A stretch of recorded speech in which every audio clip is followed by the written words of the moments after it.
दोस्तों नमस्कार। आप जुड़े हैं मनोज सिंह ऑफिशियल से और मैं मनोज सिंह आपके बीच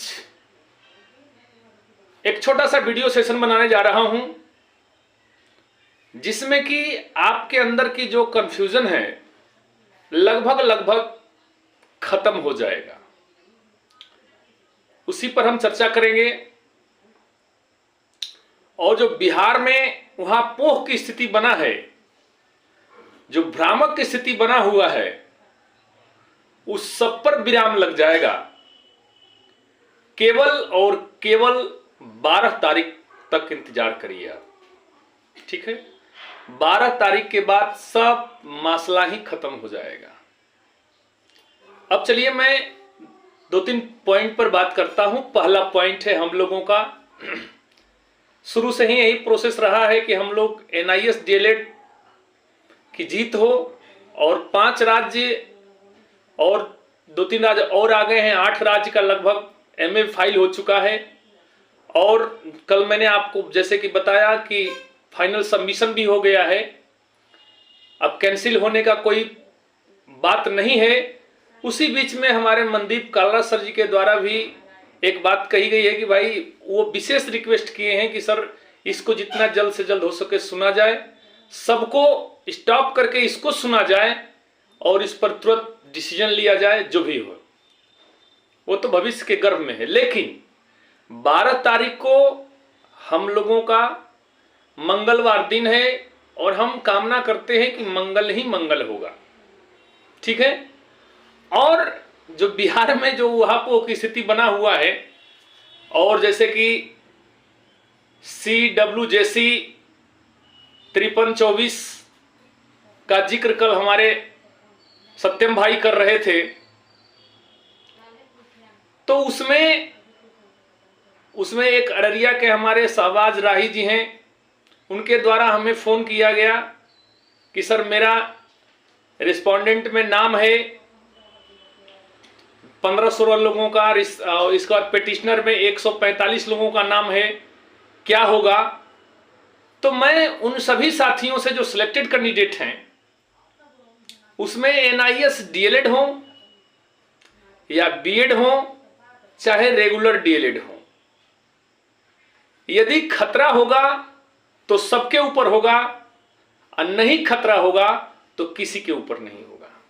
एक लाइन में बात समझिए, हम ज्यादा डीपली बात नहीं करेंगे कि यदि कुछ भी होता है ऐसे हम और हमारी टीम और हमारे जितने भी एनआईएस कैंडिडेट हैं, हम लोग यही ईश्वर से प्रार्थना करते हैं कि ऐसा कुछ भी ना हो, क्योंकि हमारे जो भाई सिलेक्ट हैं वो सिलेक्ट रहें, ठीक है। हम ये कामना करते हैं।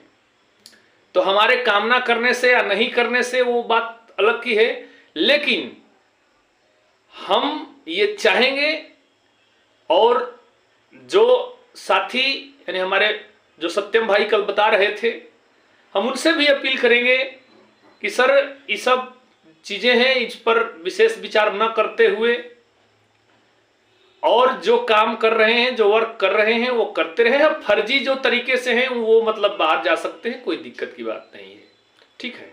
मैं यही बात कहूंगा। बाकी तो भारत स्वतंत्र है, कोई कुछ भी कर सकता है, कर सकता है। लेकिन एक बात मैं जितने भी सिलेक्टेड कैंडिडेट्स हैं, चाहे रेगुलर डीएलएड वाले हों, चाहे बीएड वाले हों, चाहे एनआईएस डीएलएड वाले हों, एक ही बार पूरी विज्ञापन खत्म कर देना और पूरे टीचरों को बाहर कर देना, ये बहुत टेढ़ी खीर है। मैंने हम अपनी समझ की बात कर रहे हैं कि बहुत टेढ़ी खीर है। ऐसे रोज ही यूट्यूब पर आ रहा है कि अब टीआरई 1 पे खतरा है, टीआरई 2 पे खतरा है, सब बाहर हो जाएंगे, सबका नौकरी चला जाएगा। तो दोस्तों मैं आपको ये विश्वास दिला रहा हूं कि इतना जल्दी ये काम संभव नहीं है। एक बात आप लोग कान खोलकर सुन लीजिए, ठीक है। और दूसरी बात, हम उस पर अब फोकस नहीं करेंगे क्योंकि आप लोग कहेंगे कि उस पर क्यों सर बोल रहे हैं, ठीक है। और जितने भी हमारे एनआईएस डीएलएड के पक्षधर हैं उनको तो मैं जानता हूं, पहचानता हूं और मानता भी हूं। और जितने हमारे विरोधी हैं उन सबका लिस्ट हमारे पास है, करीब हजारों लोगों का लिस्ट है। मैं 12 तारीख के बाद उनसे मिलूंगा और 12 तारीख के बाद उनसे कमेंट उनका स्पेशल पढ़ूंगा कि अब आओ हमारे साथ, अब बताओ कि तुम्हारी बात हुई कि हमारी बात हुई। सबका लिस्ट रखे हैं, ठीक है, यही बात कहना था। और सबसे मेन बात है कि आप विश्वनाथ जी के टीम पर भरोसा किए हैं, अच्छी बात है। और विश्वनाथ जी को अनवरत आप लोग सहयोग करते रहिए। और मैं पूर्ण रूप से NIS DLED हूं, इस पर कोई संदेह की बात नहीं है, ठीक है। हम TRE 1 में 1 नंबर से छठे हैं और TRE 2 में पास जो कट ऑफ मार्क है उससे 14 नंबर ज्यादा है हमारा, ठीक है। तो मैं अपनी बात बता रहा था। तो सब मिला जुला कर यही बात है कि कल मेंशनिंग हो गया, आज मनदीप सर ने रिक्वेस्ट भी किया है और हो एकदम कंफर्म है, 100% है कि 12 तारीख को हम लोगों को जीत जरूर होगी, यदि ईश्वर ने चाहा तो, यदि आपका सहयोग रहा तो। और सहयोग जो राशि भेजना है वो अनवरत आपको भेजते रहना है, उस पर बंडेशन नहीं लगाना है। इन्हीं सब बातों के साथ हम अपनी वाणी को विराम करते हैं। जय हिंद, जय भारत, जय भारत।